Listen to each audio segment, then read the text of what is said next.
Hello friends, कैसे हैं आप सब लोग। आज मैं आपके साथ अपना रूटीन शेयर करने वाली हूँ। ये शनिवार का वीडियो है और मैं कोशिश करूँगी कि इसको शनिवार रात तक ही अपलोड कर दूँ, क्योंकि बच्चे हैं तो एडिटिंग का टाइम भी नहीं मिल पाता है।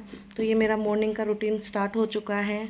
उठते ही मैंने बच्चों को दूध वूध पिलाया था। बच्चे भी उठ गए थे साथ में ही, अराउंड सुबह 5:30। उसके बाद मैंने रख दिए छोले उबलने के लिए। छोले उबलने के रखने के बाद मैं करने वाली हूँ घर की साफ़ सफाई। और साफ़ सफाई करके मैंने बनाई हस्बैंड के लिए बेड टी। और छोले के लिए भी मैंने तैयारी पहले ही कर दी थी। जैसे बच्चों को दूध पिलाया था उसी टाइम पे मैंने चाय पत्ती का पानी रख दिया था उबलने के लिए, ताकि मेरा काम जल्दी हो जाए।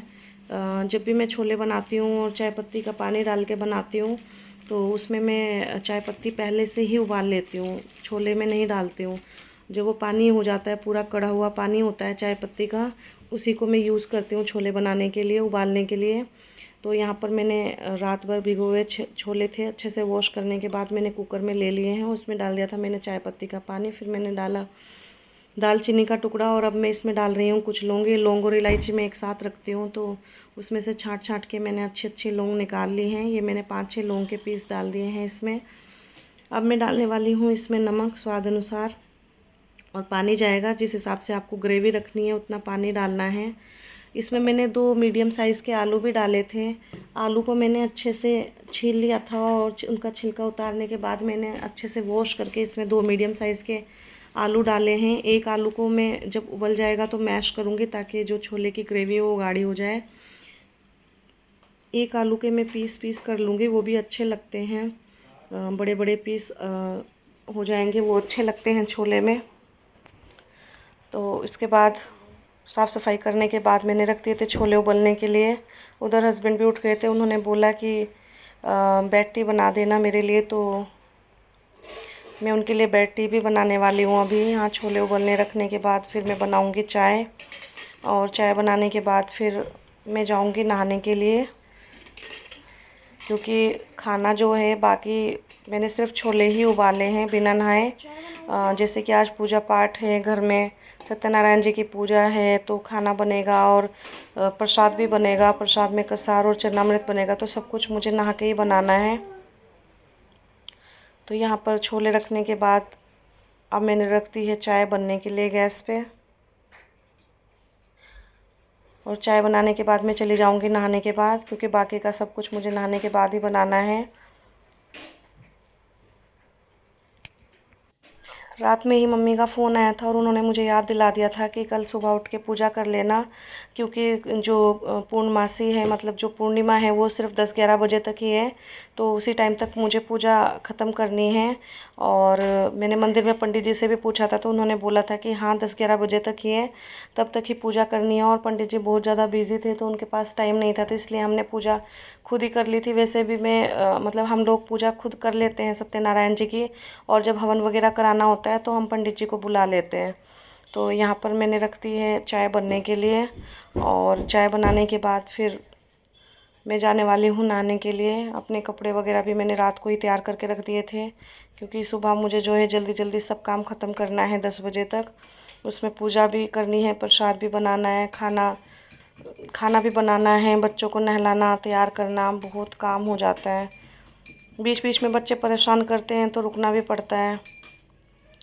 और यहाँ पर जो है अब चाय बनने रख दी है मैंने हस्बैंड के लिए। और सुबह से जब से उठी हूँ तब से मैंने पानी भी नहीं पिया। फिर मुझे रियलाइज़ हुआ कि अरे आज मैंने काम में बिज़ी हूँ इतना, और मुझे पानी पीने का भी टाइम नहीं मिला। तो फिर नहाने से पहले मैंने 1 गिलास पानी पी लिया है, और अब मैं चली जाऊँगी नहाने के लिए।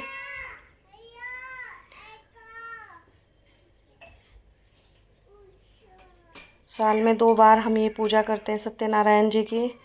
मतलब वैसे तो जब टाइम मिले तब कर लेनी चाहिए, अच्छी होती है सत्यनारायण जी की पूजा, घर में सुख शांति बनी रहती है। लेकिन जब से बच्चे हुए तब से तो मतलब पूजा करा पाना घर में बहुत ही मुश्किल है, बहुत परेशान करते। पहले बहुत छोटी थी तो जब लेटी रहती थी बिस्तर पे तो आराम से पूजा कर लेते थे, लेकिन अब जब से चलने लगी हैं, उठने बैठने लगी हैं, तब से तो बहुत ही परेशान करने लगी है। यहाँ पर मैं आ गई थी नहा के, और नहा के मैंने सबसे पहले जो है आटा भूनना स्टार्ट कर दिया था, क्योंकि मुझे बनाना है कसार प्रसाद के लिए। तो उसके लिए आटा भूनना बहुत ज़रूरी है। और आटा भूनने में थोड़ा टाइम भी लगेगा क्योंकि मैं इसे सिम पे भूनने वाली हूँ। धीमी धीमी आंच पे जो है आटा अच्छा भुन जाएगा। और आटा भूनने के बाद फिर जब ये ठंडा हो जाएगा तब इसमें फिर आप चाहे तो इसमें खांड मिला लें या बूरा मिला लें या फिर पिसी हुई शक्कर भी मिला सकते हैं। मेरे पास तो अभी शक्कर मतलब ख़त्म हो गई है, छनी हुई शक्कर नहीं है, तो मैं तो आज बूरा डाल के ही बनाने वाली हूँ। और ये देखिए भुनने के बाद ऐसे ब्राउन ब्राउन होना चाहिए आटा, वाइट नहीं होना चाहिए। इससे पता चल रहा है कि एक अच्छी सी महक भी आ रही है और इससे पता चल रहा है कि ये अच्छे से भुन चुका है, कच्चा नहीं है अब। और इसको रख दिया था मैंने साइड ठंडा होने के लिए। और अब मैं बना रही हूँ चरणामृत। इसके लिए मैंने ले लिया है दूध। दूध में मैंने डाल दी है 1 चम्मच दही। और अब मैं इसमें डालने वाली हूँ गंगा जल। गंगा जल डालने के बाद हम इसमें डालेंगे शहद। और शहद डालने के बाद मैं इसमें डालूँगी तुलसी के पत्ते। तो इसको पंचामृत भी बोलते हैं। तो इसमें 5 चीज़ें हो गई हैं। चरणामृत में 5 चीज़ें डलती हैं, पाँचों चीज़ें मैंने डाल दी हैं। मम्मी ने जैसे मुझे बताया था मैं बिल्कुल वैसे ही कर रही हूँ, जैसा जैसा उन्होंने बताया था। यहाँ पर मैंने हनी भी डाल दिया है। अब हम इसे अच्छे से मिक्स कर लेंगे सब चीज़ों को।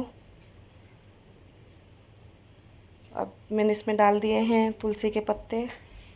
तुलसी के पत्ते साइज़ में थोड़े बड़े थे तो मैंने तोड़ के डाले हैं।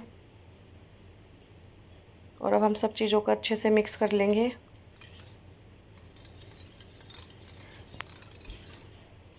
कसार भी मेरा ठंडा हो गया था। चरणामृत हमारा बनके तैयार हो गया है। ऐसे ही जो आटे का कसार बनेगा, जो प्रसाद होता है, उसमें भी मैं 5 चीज़ें डालती हूँ। आटा मैंने ले लिया था, भूनने के बाद मैंने आटा को छान लिया था। उसके बाद मैंने उसमें डाला था बूरा। बूरा डालने के बाद मैंने उसमें छोटे छोटे पीस काट के केला भी डाला है। थोड़ा सा कोकोनट पाउडर डाला था और घी भी डाला जाता है इसमें, तो मैंने घी भी डाल के अच्छे से मल दिया था। और ये मैंने जो है तुलसी के पत्ते भी डाल दिए हैं इसमें। और ये हमारा कसार भी बनके तैयार हो गया है। लगभग पूजा की तैयारी हो चुकी है। खाना तो बाद में बनेगा, पहले हम पूजा करेंगे। पूजा का प्रसाद हमने बना लिया है। ये देखिए बनने के बाद चरणामृत ये रहा। और ये रहा हमारा कसार। ये मैंने फल फ्रूट और मेवा रख लिए हैं, दीप भी जला। अब बैठ गए हैं हम पूजा करने के लिए। हस्बैंड सुनाएंगे कथा सत्यनारायण जी की, उसके बाद करेंगे हम आरती। और बस यही था मेरा सुबह मॉर्निंग का रूटीन। में इतना ही रिकॉर्ड कर पाई हूँ। फ्रेंड्स, अगर आपको मेरे वीडियोस अच्छे लगते हैं तो मेरे चैनल को सब्सक्राइब करें और वीडियोस को लाइक करें। बोलो श्री सत्यनारायण भगवान की जय। इस कलयुग में वेद विद्या रहित मनुष्य को प्रभु भक्ति किस प्रकार ऐसा तप कहिए जिससे थोड़े समय में पुण्य प्राप्त होवे तथा मन वांछित फल मिले। यह कथा सुनने की हमारी इच्छा है। सब ज्ञाता श्री सूत जी बोले, हे वैष्णव पूज्य, अब आप सबने प्राणियों के हित में बात पूछी है। अब मैं उस शेष व्रत का आपसे वर्णन करता हूँ जिस व्रत को नारद जी ने लक्ष्मी नारायण से पूछा था और लक्ष्मीपति ने मुनिशेष नारद से कहा था। सो ध्यान से सुनो। एक समय योगी राज